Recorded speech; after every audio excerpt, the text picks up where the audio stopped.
So nothing's changed.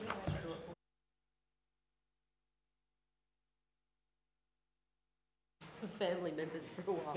And you'd like to go home as well? Yeah.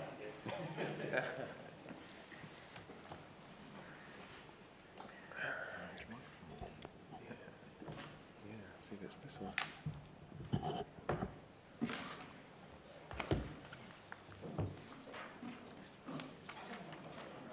Fair enough.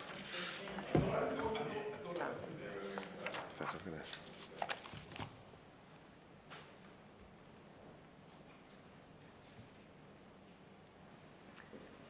Alrighty, folks, we'll get underway. We're in the final stretch.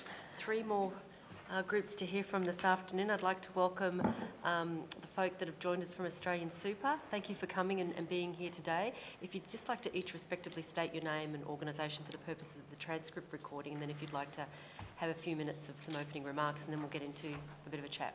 Great, thank you very much. My name's Richard Weatherhead, Head of Insurance at AustralianSuper. And my name's Alistair, Head of Portfolio Construction at AustralianSuper. Okay, so I'll just say a few remarks, if I may, about insurance, and just focusing on the areas of the report where we had some particular input to make to your deliberations. Just first of all, we are passionate believers in group insurance because we think it's good for our members, and I'll talk a little bit about why that is. As we know, the payout ratios for insurance and super are around 80% of premiums, and that compares with about 50% of premiums for retail business, and that's out of a KPMG report on default group insurance in super. AustralianSuper works really hard to maintain appropriate and value for money insurance for all its members, importantly aligned to their needs and ensuring that their retirement outcomes are not compromised. And I think that's quite rightly brought out in the report, that the core purpose of super is retirement, and we are very conscious of not wanting the insurance provision to eat unduly into the retirement balance, and so I'll say a few more words about that as I progress through. We use a lot of data on members to determine our default levels of insurance. We draw on data from the ATO, which actually does provide splits of the overall population by salary level, part-time, full-time, marital status, dependent children, etc. That's one key input. There is also independent research around housing costs, costs of raising children, etc., etc. We look at that, and we look at that for younger members, older members, low-income earners in particular. And we look also at social security benefits that are available through Centrelink, because they are essentially providing some of the insurance needs of our members in the event that the worst happened for them. So that all goes into the melting pot to determine what underlying needs are.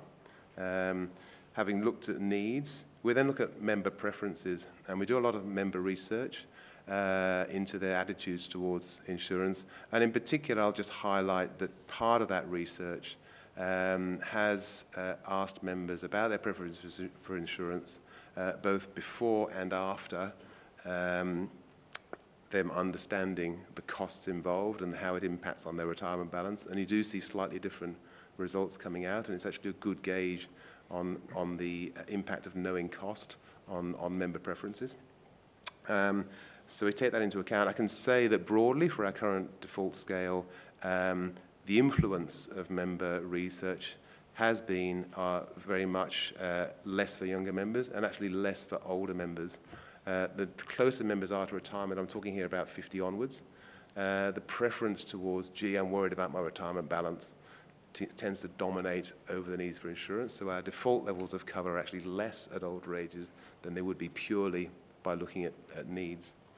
Finally, affordability, and this is a really important one. We have an insurance principle which is now actually aligned with the code of practice, which is that the cost of our insurance shouldn't absorb more than 1% of salary over the member's lifetime in super. Our current default scale at current prices actually absorbs 0.66% of salary. And that gets to the heart of the purpose of super being retirement and insurance not unduly eroding those balances. So that's the equation that we sort of go through, the three considerations, needs, preferences, and affordability. a few innovations, as you know, that AustralianSuper has put into the market, super only. That's very much addressing low-income earners, and again, that rightly comes out as a theme in your draft report.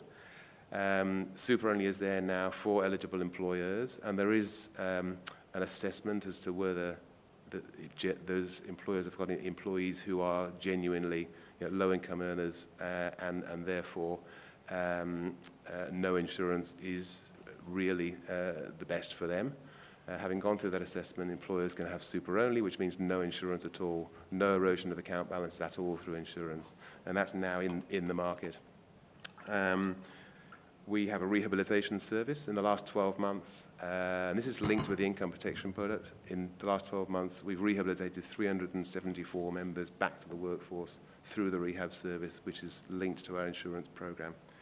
And finally, in May, we actually implemented a streamlined opt-out process for members to simply click online and their insurance is gone. And that's for those members for whom they say, well, despite AustralianSuper's best efforts to set the default program up for us, we don't want it, so we'll just click a button. Before I hand over to Alistair, I just wanted to focus on one area which we had some concerns about, and that is the possibility of not having default opt-out income protection. We're passionate believers in default income protection. There are some statements that members are not getting a benefit when they've got multiple insurances. For AustralianSuper, 0.4%, that's 0.4% of our insurance benefits are not paid because the member has multiple insurances. So what that's saying is that our members generally don't have income protection elsewhere. Now that's AustralianSuper's sort of population, if you want to put it that way. That's not to say it's not the same in the broader market, but it is something we look at closely to make sure that we're not providing insurance that has little or no value. Insurance for casual workers, again, we pay income protection to casual workers as well. There's been some accusations that that doesn't happen. Members who are unemployed will pay benefits for up to 12 months after they first become unemployed. I guess the reason for going through those points is that we believe the right thing to do is do detailed analysis of membership and needs and really look at individual groups and design programs around it. And we do, as I said, believe passionately in opt-out income protection. Indeed, income protection is more important than TPD. TPD will pay a lump sum benefit for those with an extreme disability. In other words, they can never work again. In fact, for those members, there is now the NDIS, which will take care of the provision of some support services for those with permanent disabilities, but not those who are temporarily disabled and can't work for a period of time. For them, they need income replacement, plus the payment of the superannuation guarantee contributions that are not being paid because they're not employed.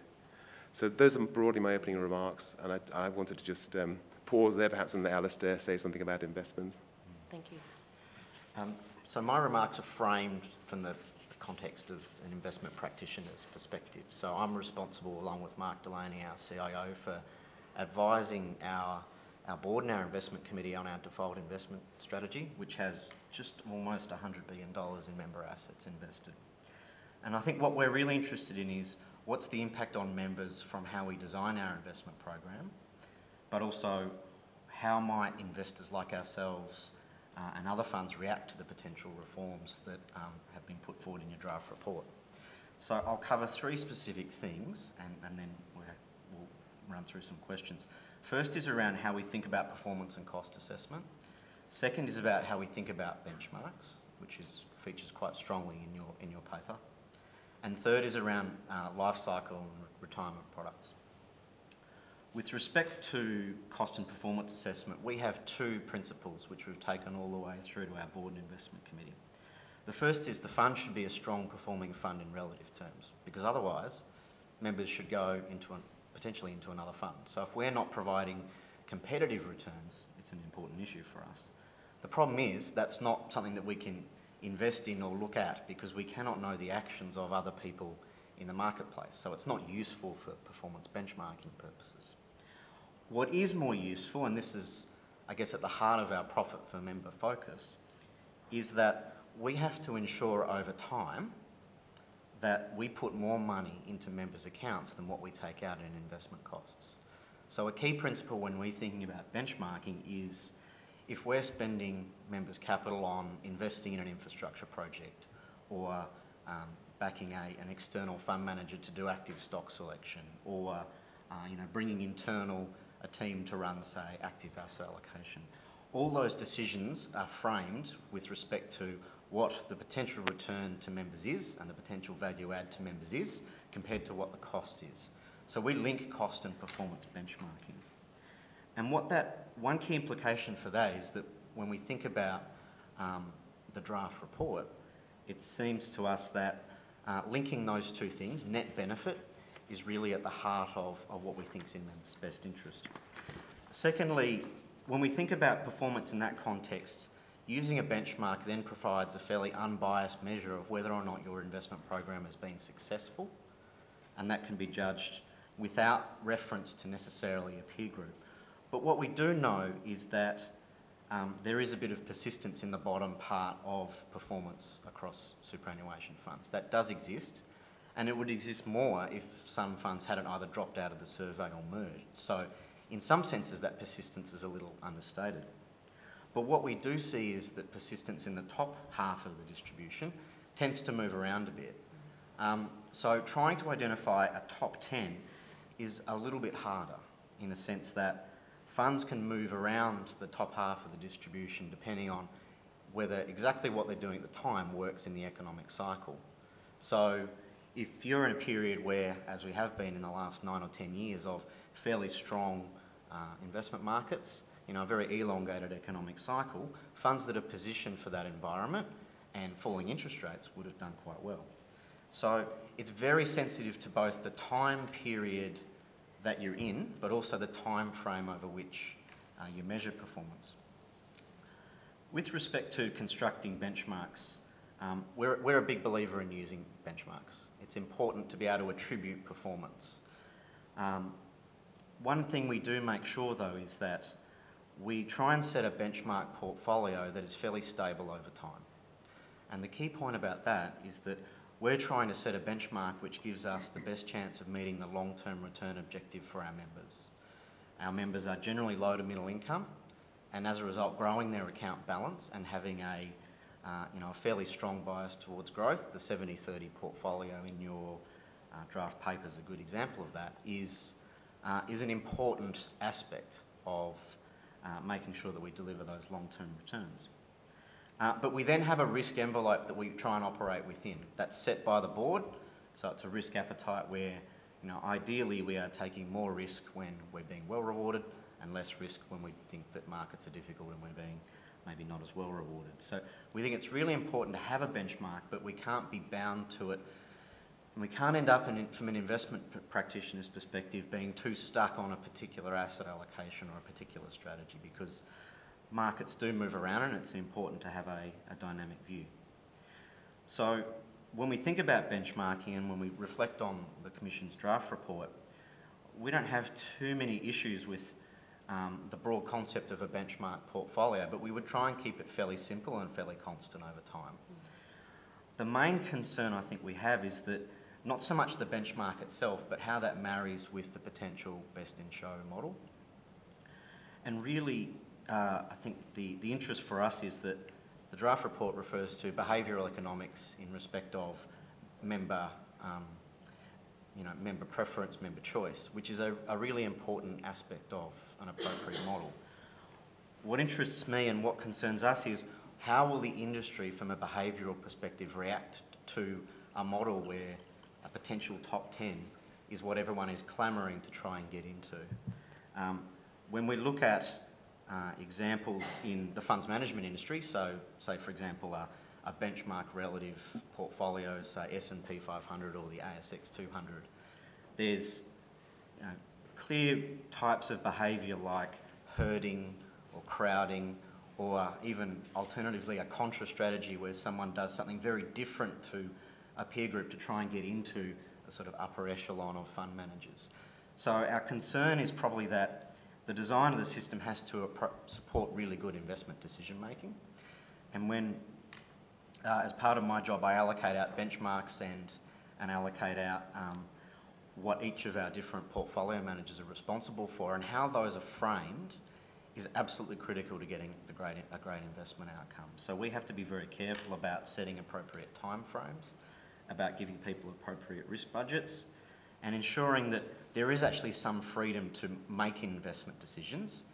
Yes, there's accountability at the end of the day, but innovation comes from giving people both the licence to be able to make an investment decision, but also the accountability that if it doesn't work out and it's measured over a reasonable time frame.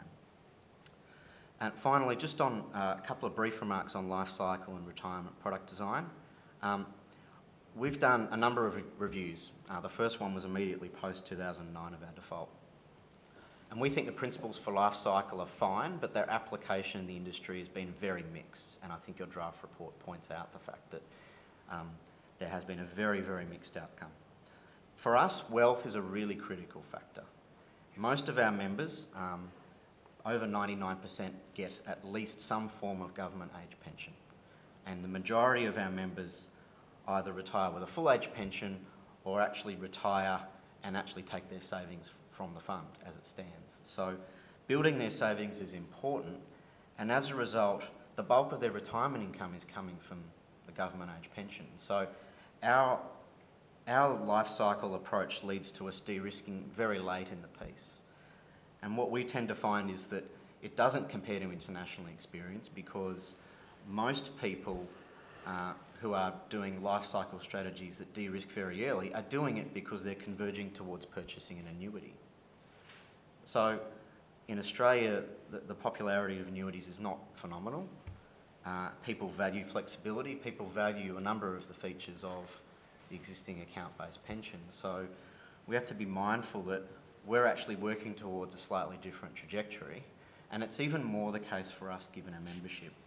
But I don't think that necessarily results in us saying that life cycle is a particularly flawed concept. There are a few funds in the country who have membership bases with very high account balances, and those funds are responsible for delivering the bulk of someone's retirement income. And they probably should think about their design in a slightly different way to what we have. And that differentiation is something which the MySuper reforms helped. The problem is it's actually made it very difficult to compare, very difficult to understand. And I think going back to my original remarks around benchmarking, the need for benchmarking is about attribution and comparability, which is undeniable. And life cycle can't be used as a way to hide that. Great. Well, thank you very much, Richard and Alistair, for what were very, very good opening remarks. And I didn't intervene because a lot of the things that you were saying were areas we wanted to get to with you. So I'm sort of working out what we've got room to talk about. But we do have quite a bit. So let's start maybe with investments first, then we might get to insurance if that's okay. Alistair, the point you make about benchmarking is right. It's just about performance attribution analysis, and we wanted to be able to do that across a system, agnostic of asset allocation, which is how people kick dust up in the air and say, well, our performance is less, but we've got more risk off the table and all the rest of it. So that was the purpose of doing the portfolio benchmark.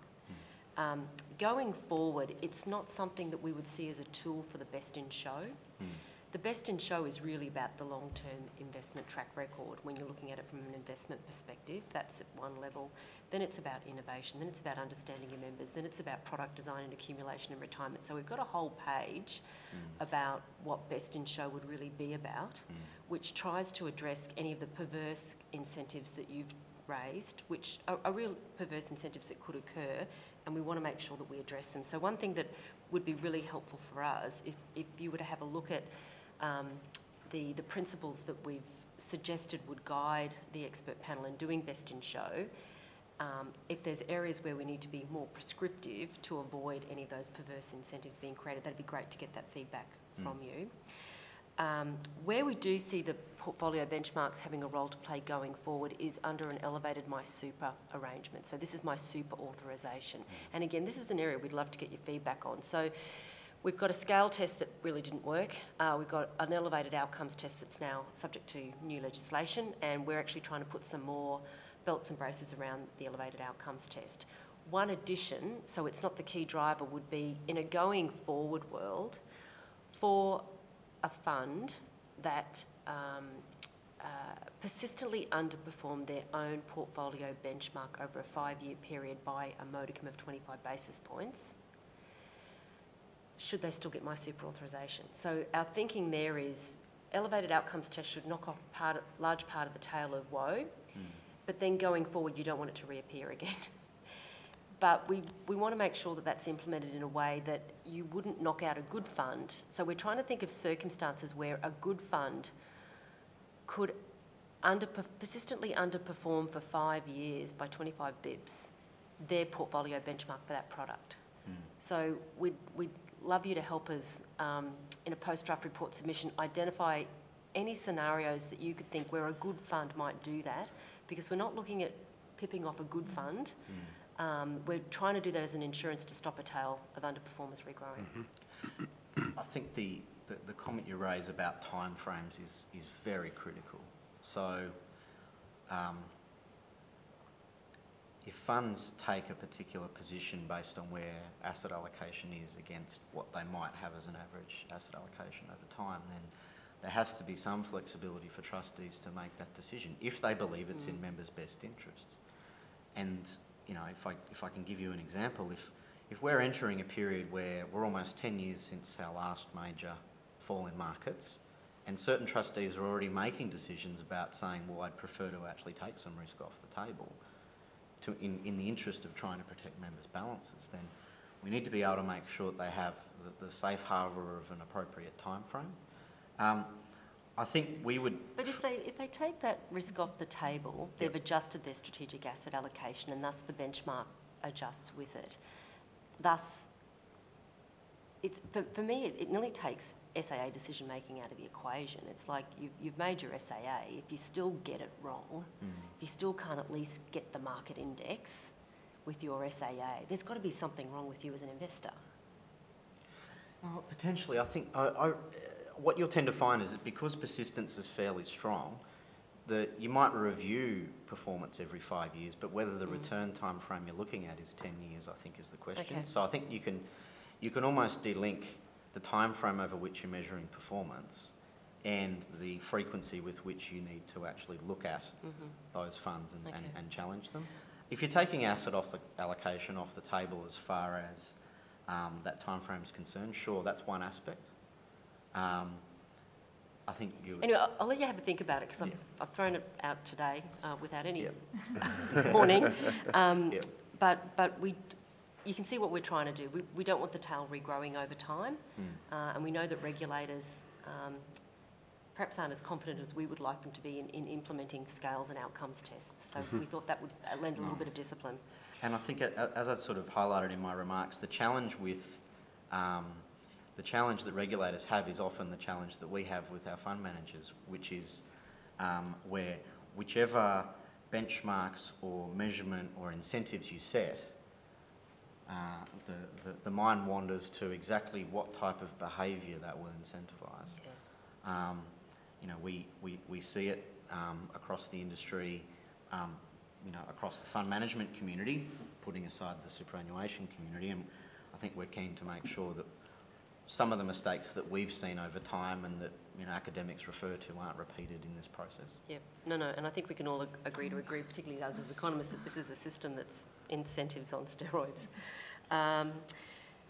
Coming then to life cycle, and I appreciate you have done a nuanced reading of what we've said about life cycle in the report. We were very careful with what we said about life cycle because there's a range of ways that funds are implementing it, so it is a good, bad and ugly story. But you mentioned an international analogy, Alistair, when you said, and I want to make sure I got this right, so where sequencing risk is its greatest at retirement, when someone's effectively doing a complete drawdown to buy an annuity, and that's where you sort of want a de-risking to have occurred so they don't potentially crystallise a large capital loss if there were market movements at that point in time. Is that right? In effect, yes. So an annuity is primarily has a lot of backing with long-dated fixed interest investments. So if you're trying to purchase an annuity at the time, the most sensitive factor is interest rates. So if you were looking to buy an annuity, you would be converging towards something where you're hedging that risk that interest rates move so you're basically flipping your investment strategies so extraordinarily at one point in time, you want to de-risk it as you do it. You do, but... So you don't have markets working against you? Yeah, correct. But the challenge with life cycle is that depending on how it's structured, what it does is just move the de-risking earlier in someone's lifetime frame, in which case you may well create a sequencing risk by doing that process anyway. Yeah. So that's sort of often what you have to grapple with, is that at whatever you're doing, you are crystallising an investment in the equity market and transferring it to something else. Yeah, you're paying the price for the insurance policies you go through, and you don't know what that price is going to be. It depends on where the market's at. So, and that's why smarter people than Andrew and I at the Commission who do the funky stochastic modelling approached it that way. In that world then where the sequencing risk is the greatest, and for your membership, a lot of them with the lower balances are doing large drawdowns at retirement, and that might change a bit as the system continues to mature and their balances get up a bit. But I guess where we're struggling a bit is life cycle being in the default segment, unless it's done in a very, very smart way. And at the moment, any life cycle can be a MySuper authorised product.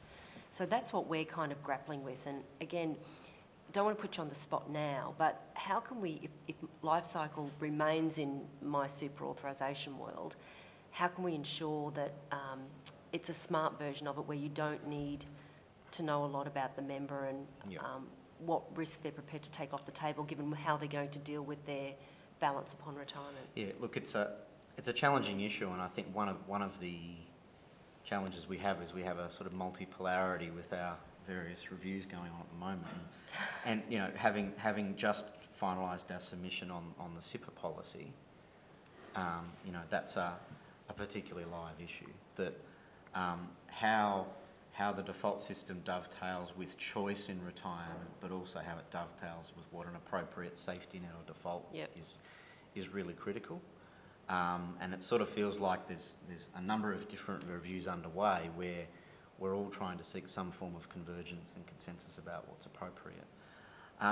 The challenge is, and I'll call out my wife in this particular example, she's a doctor and all of her friends are doctors. They're on very high incomes, but they have no idea about what a default setting is. And they probably should have a slightly different default to what the average Australian super member is. So for a few occupational schemes, and this will be a challenge if we move to a best in show where occupational schemes mean less, the difficulty will be around how do those occupational schemes that have cohorts of people that they can identify, and that would be the test for me, specific cohorts of people where we say we can do better than just an average. And there are a couple of funds out there who've shown that that can be done. I think our position for Australian Super is it's not as relevant for us and our members, but we don't have a fundamental problem with it. Okay. The challenge is trying to create comparability and investment discipline and not have asset allocation, as you say, cloud an understanding of who's actually good and who's struggling. Okay. If we were to look at your submission to Treasury on SIPPers, would that give us some guidance in the questions that we've raised about SIPPers in our report? No, not exactly in the sense that we believe SIPPers are a choice product, and I think Treasury have been reasonably clear in our discussions with them that it is providing an alternative choice to a simple traditional account-based pension, and what we have certainly raised concerns with is that any product that requires a particular choice for our membership who aren't used to making choices in a number of cases is a challenge. So our biggest challenge as a fund is getting people to choose a retirement income, not to choose a particular retirement income product. So we are at a fundamentally different, we have a fundamentally different challenge ahead of us, which will evolve because our demographics are maturing. You know, the average balance of members will increase as they have a lifetime of SG contributions, but we have a slightly different challenge on our hands. SIPPers are most likely a very viable alternative for some people, but more of a choice product. Yep, I think that's kind of where we're heading as well, and some financial advice might be required before you sign up. Yep. We're very keen to make sure that if whatever retirement incomes products are developed, that there's demand for them. The challenge is to make sure that people can actually exercise those choices easily. Especially in a world where if something becomes a soft default or a nudge by government, all of a sudden demand is created and it's not informed demand. Yeah. Okay. We will have a look at your sub to that, so we'll save some time now, but we might come back to you later if we're allowed to do that. Let's move it then on to insurance, and we had already benefited from some early discussions with AustralianSuper as part of our consultation to get an understanding about what funky stuff you were doing with your members in terms of understanding the data around the cohort, using ABS data in a smart way. I guess a couple of key things that'd be helpful for us, Richard, was firstly the decision for your under 25s. Yes. With insurance. We understand the decision and we understand the analysis that informed it. Two questions. Knowing other funds out there, do they have the sort of information or data around their membership to make that decision about under 25s in the vein that AustralianSuper did? And secondly, we've heard about a world of Armageddon if our draft recommendation is followed and under 25s are taken out, and insurance premiums for the rest of the pool will go up by 26%. Right. Yeah. So it'd be good to see what your counterfactual is, given that you've just done this. Yes. Okay. Thank you very much. So in terms of other funds, the short answer is yes, they should be able to do it. The key factors for us were first of all and primarily examining where all the benefits were going. Right. For people, for example, dying below the age of 25, between 10 and 20% of that money was going to dependents, and that might be a spouse, partner, or direct to dependent children, and the rest was primarily going off to the parents of the people because the members, because there was nowhere else for it to go. That's probably loose language, but you can understand my point. So for that's the case of saying, why have a default arrangement where really only 10 to 20% of your members really have a need for it? So any fund can go through their claim file and work out where they paid the money. That's the short answer to that. The other reason for us was, and this is a factor behind affordability in a sense, we did feel that there was a real desire for people joining the fund below age 25 to see a material retirement pot developing early. So the premiums, whilst very small, do actually erode the account balance, albeit only by a small amount. We just felt that, and this came back from, I talked about member preferences from the research, came out from that research, and it also came out from our own sort of understanding of the membership, that we felt psychologically it would be good for members to actually build that early pot and not have too much distract them from that until they're age 25. Then we talked about ATO data on family status. We know that the demographics, there aren't that many people who have spouses, partners, or dependents. So all that data is available. Any fund can see and use that data, either their own data or broader market data. Having said that, it doesn't necessarily need to be a one-size-fits-all. There are funds. I'm here relaying to you messages that I've had from other funds. But there are funds, for example, that have a lot of members in rural Australia, where people do tend to have partners and get married and have children younger. There are certain industries where that tends to happen as well. So it could be that it's not appropriate for some, but certainly the analysis that we did showed it was absolutely right for our membership. Would you perhaps just remind me of the second question?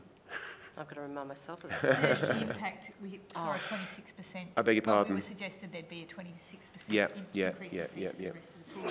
So I guess what did taking the 25-year-olds out of your pool do for your... Sure.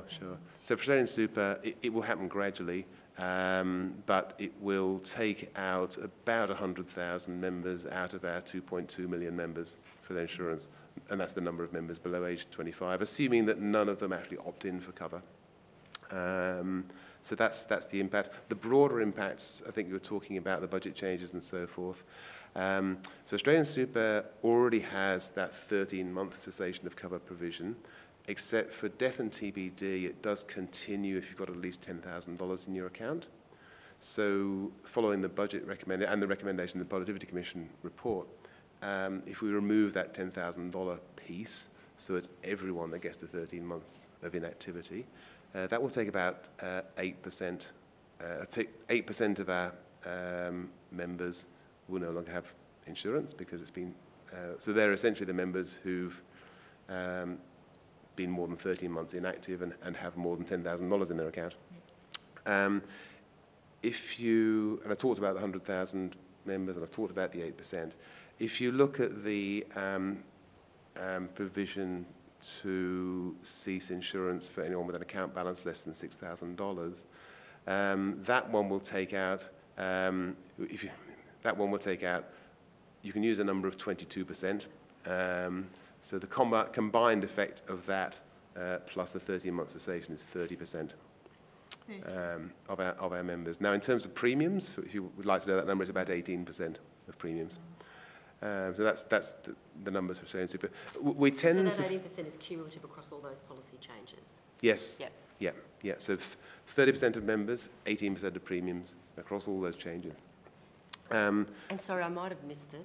You just unilaterally taking out the under-25s, what impact did that have on the premium pool for? Yeah, it's about $5 million a year of premiums. Okay. But of course, that will $5 million per annum out of $580 million of premiums overall. Okay. Sorry, which I haven't done the maths. It's about 1%, isn't it?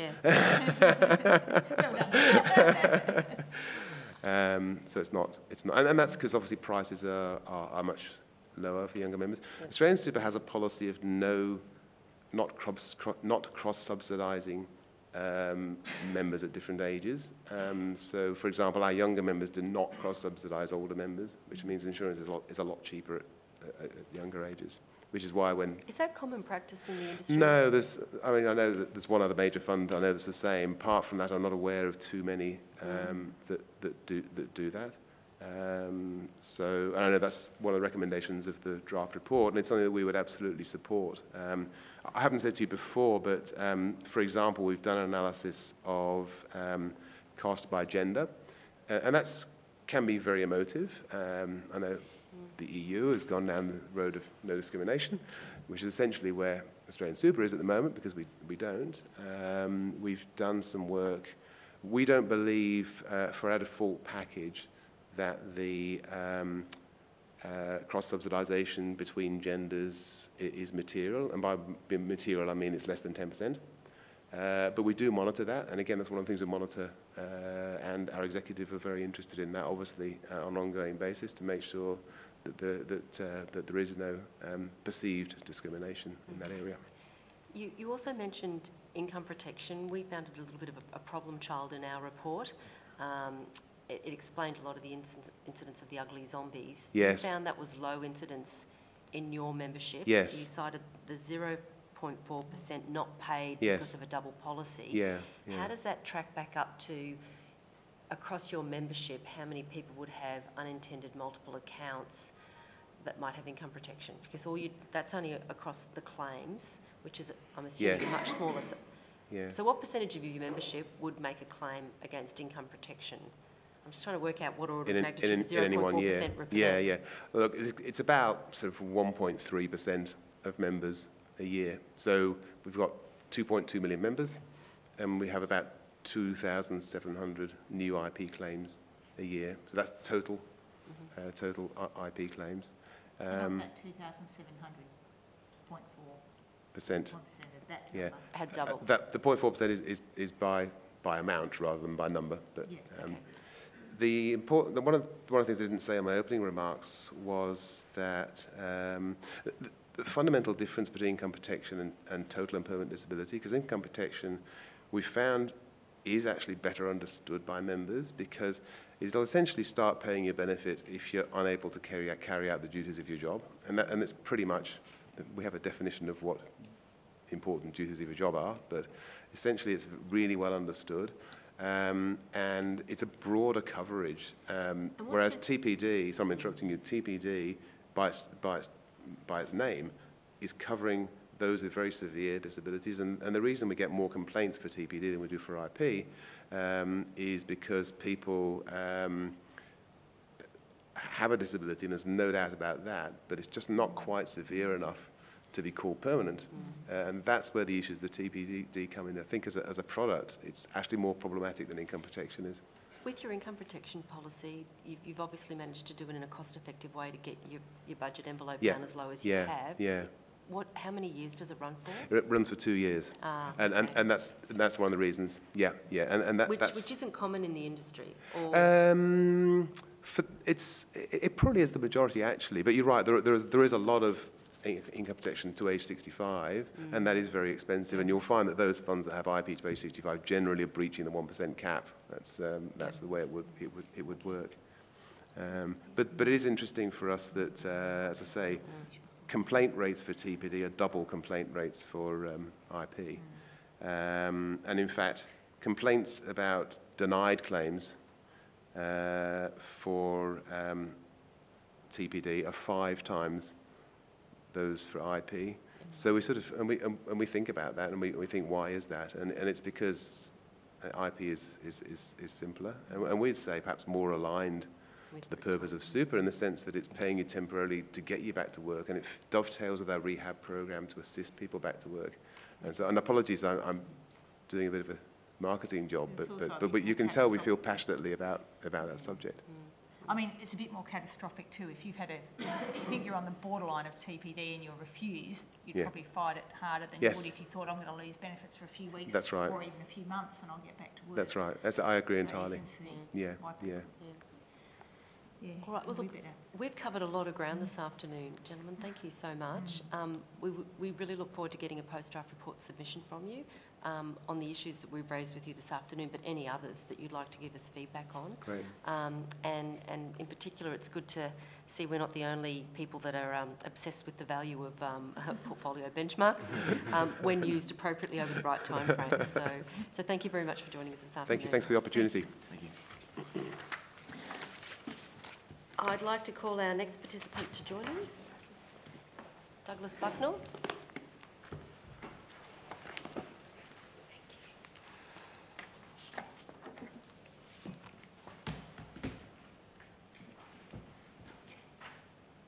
Just pop a new glass there for you. Thank you. And Douglas, I'm just mindful of time because we've got 2 more participants to go through and we need to finish up about 4:30. Would you mind if we read this into the transcripts as an evidence? And would you just be able to give us a high-level, couple of minutes snapshot of it? Look, I will give you a high-level snapshot. That'd be much appreciated. For the record, Douglas Bucknell, CEO, Trustee, Tailored Superannuation Solutions, as it's known. Thank you for having me here today. Our major point here is that we believe that allocating default members to products, that is default investment options within a fund, is far more important than allocating members to which fund. Our analysis, which is analysis on over 100,000 members and $30 billion in assets, shows that the uplift across those funds is 100 basis points on average. That is a $5 billion per year benefit compared to the $1.3 billion benefit that you have Invest in show. So we think this is a very, very important aspect that the Commission should be looking at. We have made submissions in relation to the first round. We didn't in relation to the second round, which is about default allocation to funds, as we read it, but we have in the third. I guess the other factor that we'd really like to point out without reading the whole statement is that we really see outcomes as what happens to a member's projected retirement balance or income. This idea that you can measure outcome as net returns of a fund's default balanced investment option is anachronistic to us. We think that changing investment options over time, that is a dynamic efficiency over time, is a very, very important aspect that the Commission should be looking at. There are other points that we'd like to make, in particular page 196, which says that there is currently insufficient data held to run a smart default. We want that clarified and we want that corrected if we can. We know that every fund that we've touched has sufficient data. That data that they require to run a smart default is age, balance and last year's contributions, and those figures are put together and combined in our methodology to a projected retirement outcome. That projected retirement outcome is what was recommended in the Financial Services Council, Financial System Inquiry 2014 report, and a lot of super funds are actually putting that on statements already. We're just asking funds to use those projected retirement balances and allocate members to their existing investment options based on that projected retirement outcome. That produces the 35% improvement in retirement outcomes. As I said, that compares very well to your 1.3, it's 5 billion, and we think it's worth testing. Look, I guess the other part that we would point out a little bit is that the Treasurer highlighted that very small changes in the system can have very significant impacts on outcomes. This is a very small, moderate change that we're asking for, particularly compared to, for example, the best in show, which we see as quite a radical change to the size and structure of the industry. All we really are asking is for funds to use their existing choice options, aggressive, balanced, conservative, for their default members, not the 40,000, just maybe 5. So that's essentially what we're about. We see this, this is something the Commission really should study. We asked for that in our last submission and we're yet to see that in the report. Okay, thank you very much. So just so we can understand, so your company, Tailored Superannuation Solutions, advises superannuation funds on how to take members through tailored investment options over time. So it's effectively a life cycle glide path. It's not a life cycle glide path, it's multiple life cycle glide paths. And I think the example that we had in the last submission that we provided to you, and some of the speakers earlier today have highlighted how different outcomes for different members can produce different glide paths. And so what we would say is you'll have one glide path for members that are going to end up on the full age pension, one that might end up on the part age pension, and one for members that are going to retire on 1.6 million. Just fundamentally, if you're a financial planner and you put everybody into the same investment option for life, regardless if they were 18 years old or 64, regardless if they were going to retire on the age pension or 1.6 million, you'd actually be banned. And the Royal Commission has come up with some fairly strong comments on that. What we would say is that you should tailor those options based on the projected outcome of the member. Okay. So we did some analysis around life cycle products in our draft report, stochastic analysis that we've had some feedback from other technical experts on. What you're proposing would it be fair to describe it as more of a smart life cycle dynamic product over time, and thus our stochastic modelling didn't really capture what you're proposing? Look, that's correct. We do have a question for you, well actually two questions for you on that. And I think it comes back to Supplement 4 on page 35. It says that you used $129,000 starting balance for two members and compared them. But of course, if you're in life cycle, you're in higher growth options earlier. So that $129,000 starting balance wouldn't be the same. Now, whether that's how you've looked at it or not, I'm not sure, but what we would be saying is that single age-based life cycling does reduce average retirement balances. We're consistent on that. Yep. If you use multiple glide paths and tailor that to the member's outcome, that's not net returns, but projected retirement outcomes or income, then you can actually increase that outcome by 35%. So is that putting them into higher growth as they approach retirement then? So you will have... As their balance gets greater, you've got them in a higher growth before they retire? Yeah, so you'll have 25-year-olds, one who's going to retire, projected to retire on 1.6 million, in high growth options up until age 50, and then they might slowly come down to aggressive. You'll have another 25-year-old who'll So when you say slowly come down to aggressive, that's taking... from aggressive to the conservative option, for example. But why would you be taking risk off the table at age 50? Oh, if they were going to, that's just one glide path. You might have another glide path for a member who was going to, had projected to retire on the full age pension at age 25, and their glide path will be a slightly different shape. And so the tailoring is tailored to the outcome of the member, and it's a more efficient use of that member's investment horizon. It's not going to be able to be explained here in the 20 minutes that I have in front of you, but I understand it, but it doesn't make sense. We have provided quite a lot of detail on that. No, I understand. I've read the submission. Yep. It still doesn't make sense, but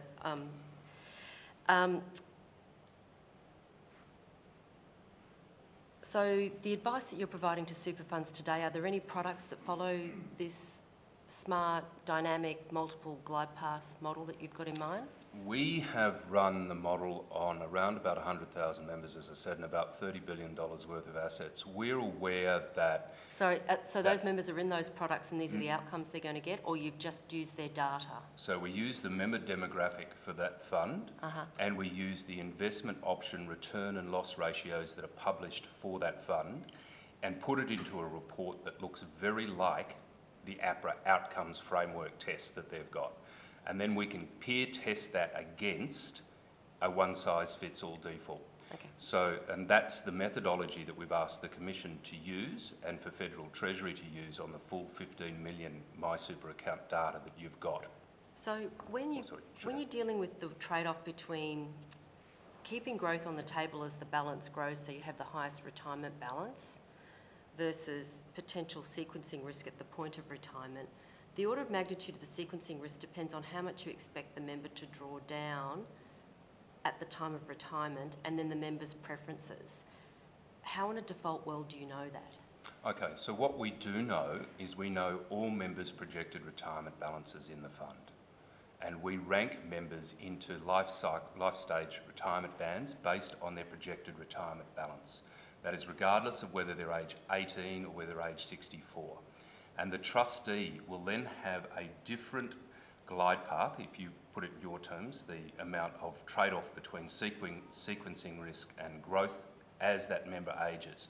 So those that are facing a full age pension retirement might have more sequencing risk taken off the table. Those that are about to face a $1.6 million projected retirement outcome will keep their growth on for longer, in fact may stay in a balanced or a 70-30 type option through the retirement phase. So why does a member with a low balance that's going to be eligible for full age pension have low sequencing risk when they're going to be at greatest risk of a large drawdown, and that's where the sequencing risk occurs at retirement? Sorry. So if you are facing a full age pension retirement, your glide path will be more conservative when you get there. Perhaps I could show you that in a diagram, but we're talking multiple glide paths here, and importantly, it's the trustee that would set those glide paths. It's not set by us. But the trustee doesn't know what the member wants to draw down at retirement, and the trustee doesn't know the member's risk preferences. So thus, we're heading in the direction of saying that we think there are smart life cycle products, like the ones that you're looking at, that can work well for some members in superannuation, but you need to know that about the member. The trustees don't know that about the member, and thus it should be in a world of choice and advice. What we would say, and the data that we provide in an auditable way, member by member, puts those members into retirement cohorts. So we know what the return ratio is for example, Lifestyle Retirement Band 2, which are the members that might retire on full age pension, versus those that might be in band 3 or 4 that are self-funded retirees. So, but Douglas, the issue is we still don't know how much the member wants to draw down at retirement, which defines what sequencing risk is, plus what are their risk preferences. I mean, I guess just coming to the core of it, so you said the only data you'd need is age, balance, and the amount of their last year's contributions. Correct. But there's an awful lot of other stuff in there, like their marital status. Yep. So is there one or two of them at retirement? If they're partnered, what's happening with the other person, and that will impact on whether they get the age pension or not. And do they have any mortgage left to pay? Will they still have dependent children? Perhaps if I can answer that. So we quantify that benefit for each of those cohorts. On average, it is 35% higher projected retirement balance outcome. If you have a 35% higher average retirement balance, you can do an awful lot of different things in retirement, no matter what those factors are. What we would also say, as highlighted elsewhere in your report, let's not think that the best outcome is defeated by a better outcome. So over time, and this is what we've found with big data elsewhere, we would include things like insurance.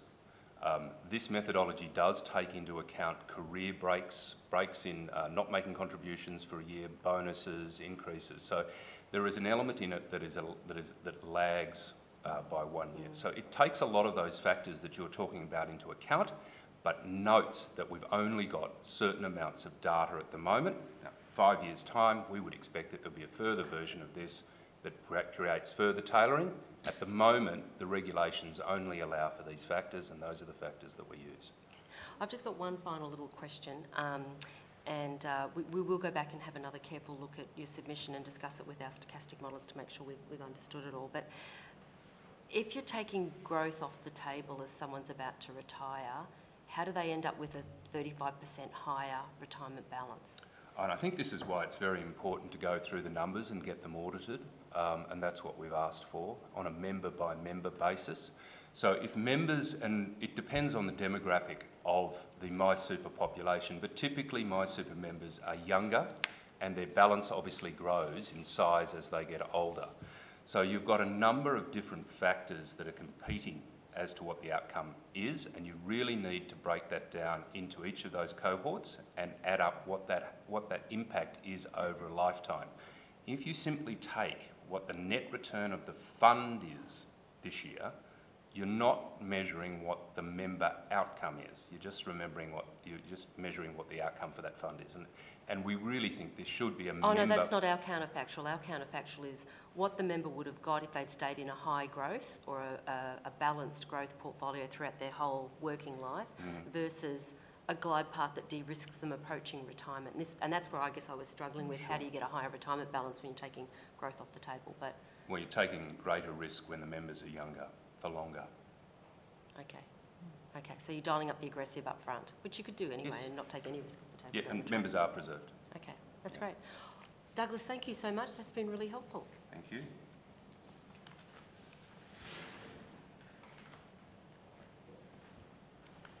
So I'd like to invite our lucky last participant for our first day of super hearings to join us.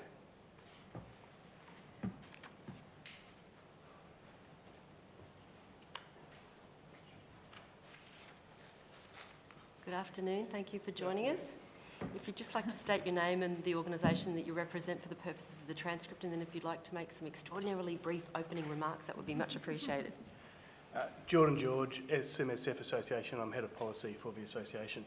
So I will cut down the 1,000-word opening statement and give you the brief gist of it. So very much, I think the Association definitely supports the measures and recommendations in the report about making the system more efficient in general and making sure that over the long term that people's accounts aren't eroded.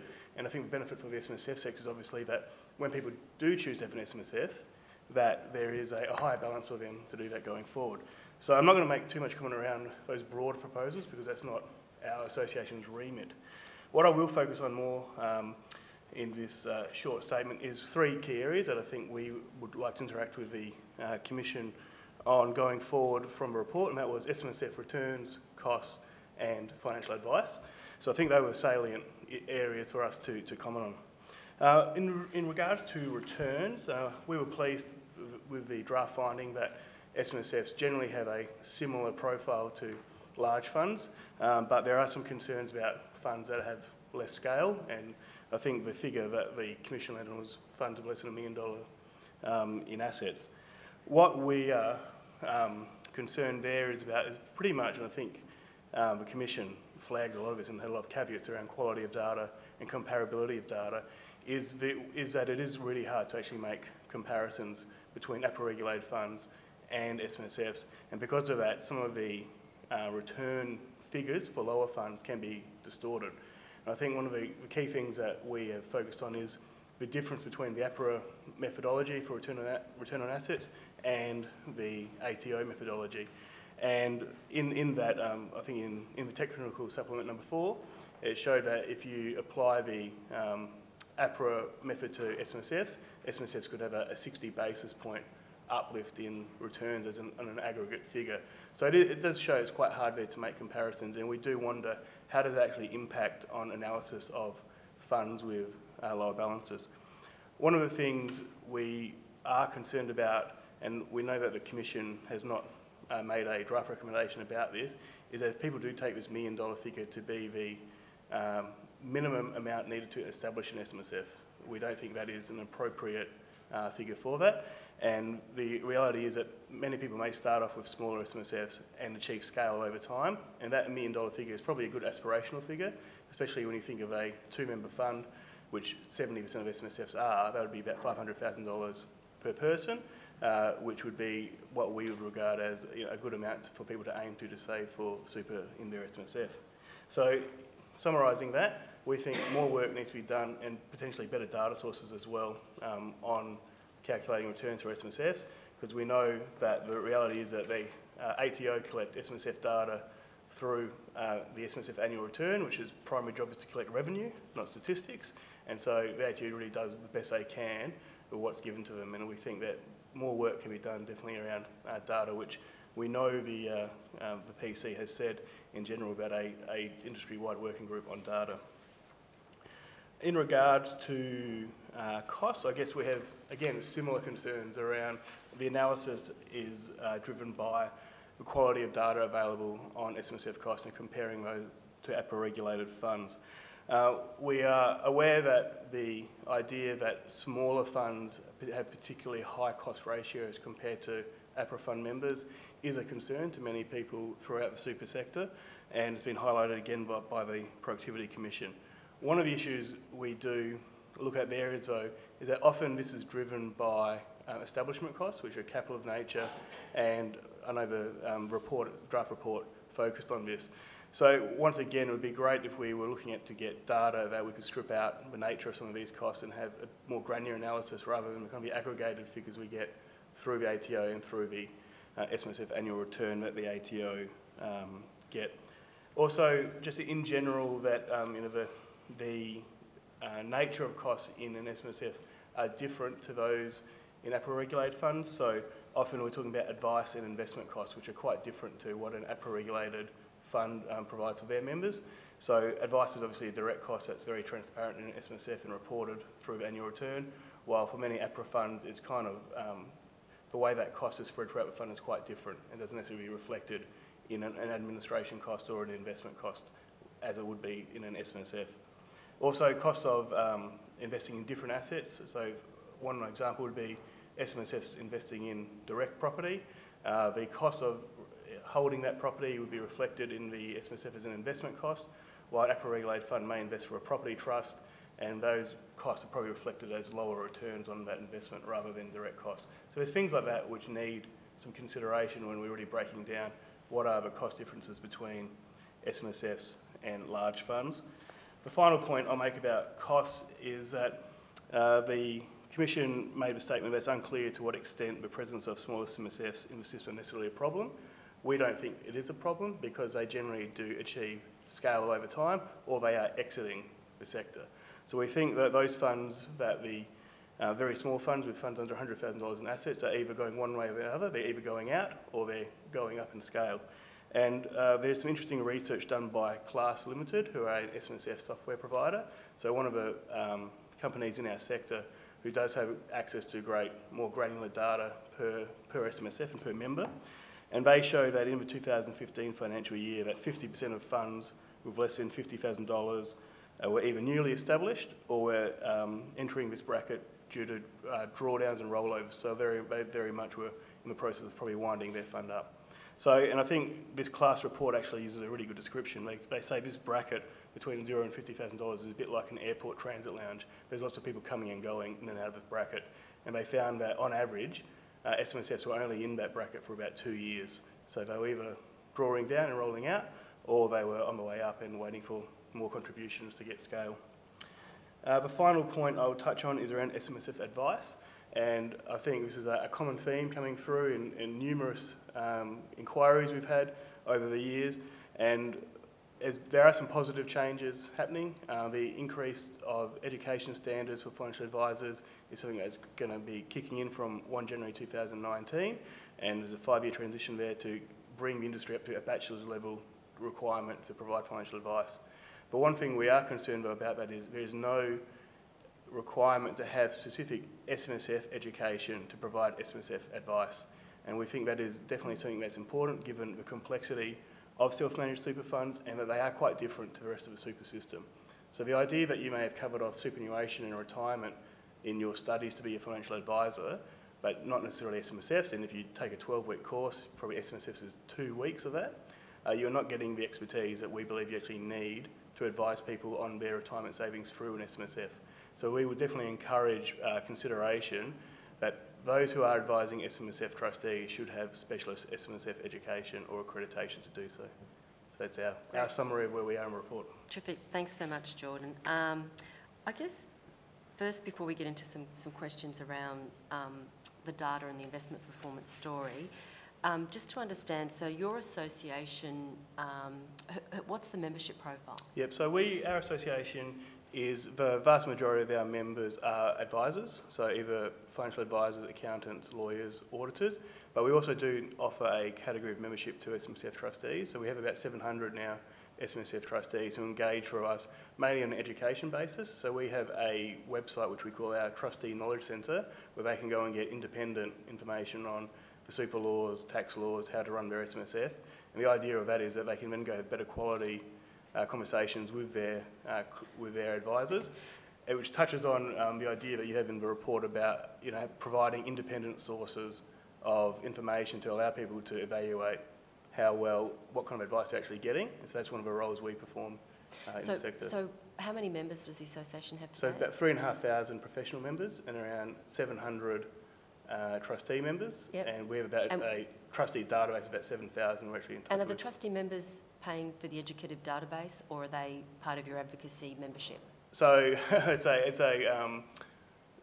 some of those members do pay a subscription fee. Some of them have been brought in through corporate offers and things like that, but the subscription fee has been $99 per year to access that Trustee Knowledge Centre. And what do the other members pay? So our professional members pay anywhere between about $500 and $700 depending on the status of their membership. So given your membership is largely financial advisors and people who are getting members into SMSFs, yep. you'd probably be able to help us then. So when they're providing advice, do they actually want to know how much money they're going to eventually have in super to work out whether an SMSF is appropriate for them given the higher cost structures? Absolutely.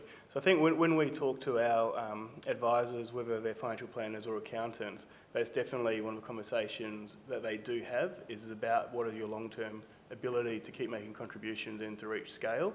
And very much we know that within our cohort of advisors, they believe, and it's our association's belief, that SMSFs are not for everyone, that it would be improper to recommend SMSFs to people who may not get a sufficient scale to actually be cost effective.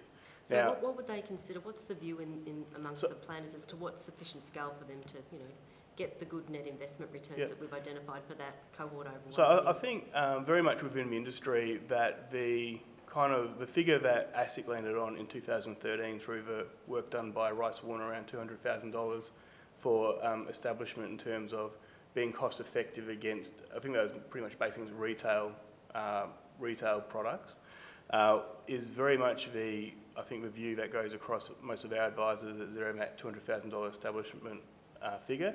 However, I know that many of them do look at that's having $200,000 to begin with as a minimum? As a minimum to begin with. That's a common figure used throughout the industry.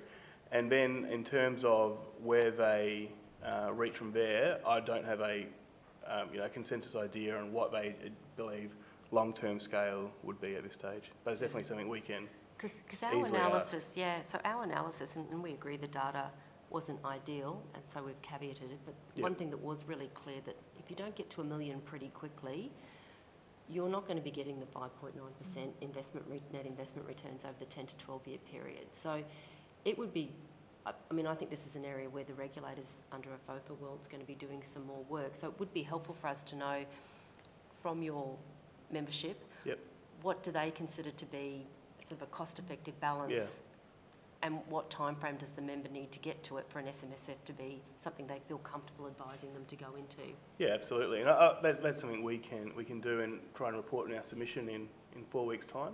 That'd be great. Report. And I know we have done, and I think it was picked up in the report, that previous research about kind of the other factors driving SMSF establishment too. It's not necessarily just about returns, even though that obviously should be a key focus for people. The more retirement savings you have, obviously the better you will be off in retirement. It's a pretty clear objective. But there are other factors there that I think that do tie into why people establish SMSFs. Yeah, and I mean, our focus has been that it is the ultimate part of the choice segment. Yep. People are making a decision to do it themselves, and that's their entitlement, it's their money. But at the end of the day, we want to make sure that the advice is appropriate given the evidence that we've discovered, and we need to have some pretty firm and contrary evidence to suggest that that $1 million pretty early looks about right to us, and indeed we've had feedback from others. And I'm very conscious as well that others in the industry are now starting to talk about the government stepping in and actually prohibiting SMS being created. So we want to make sure that it's good informed choice in a world of engaged members deciding to go down the SMSF route. So the more of an evidence base you can give us in the Yep. post-draft report submission, that would be really helpful. Yeah, but absolutely, we can definitely focus on that, and I think that goes to our strong belief around SMSF establishment too, is that the best way to make sure it is appropriate is through high quality advice. So it's that ability for an advisor to sit down with an individual, gauge their understanding, gauge their knowledge of the obligations and the time. One of the other things is the time it actually takes to be an SMSF trustee and the involvement required, as well as their financial capacity to make those contributions and to achieve scale. So I think it is a very, we think it's a very holistic kind of advice picture you need to have, and that does come with the understanding of the sector and the quality of the advice provided. Yeah. Do you have more data then, based on the work of Class and others, that can tell us the story over time? Like, how quickly do members get from Yeah. those that are under 100,000, which is your concern, or under 200,000, up to $1 million? And then where are you seeing churn? People that started with an SMSF and then changed their mind and have gone back into an institutional fund? Yeah, so that is something we're currently working on. So that's something we hope to be able to provide in our draft submission. So we are speaking to some of the SMSF software providers and administrators in the sector, because they do have the ability to extract that more granular data and also have a time series. We've tried to... So who are they? So I think that the main ones that we have the kind of relationships to work with, and the biggest ones, so Class, so they provide SMSF software, BGL, who also provide software for SMSF, and Super Concepts, who are an AMP-owned brand, and they do both software and administration of funds. So I think how much of the Class SMSF space will they cover?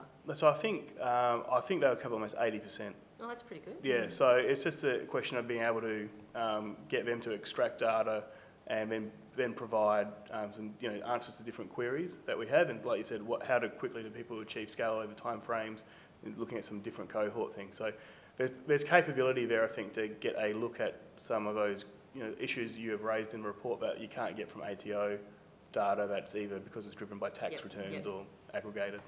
Yeah. Oh, well, that would be terrific if we can get that in the post-draft report submission, because we just want to make sure that it's well-informed choice, good advice, and the more we've got evidence to sort of take us in that direction, as opposed to other blunt ways of dealing with SMSF, or which others are suggesting is helpful. And I think that's definitely our intention, is to provide that, and we value the Commission's comments that SMSFs are an important driver of choice and the effects they've actually had on a broader market. But like you said, that it's important that people are going into them with their eyes open and in appropriate circumstances. Yep, great. I don't have any other questions? No.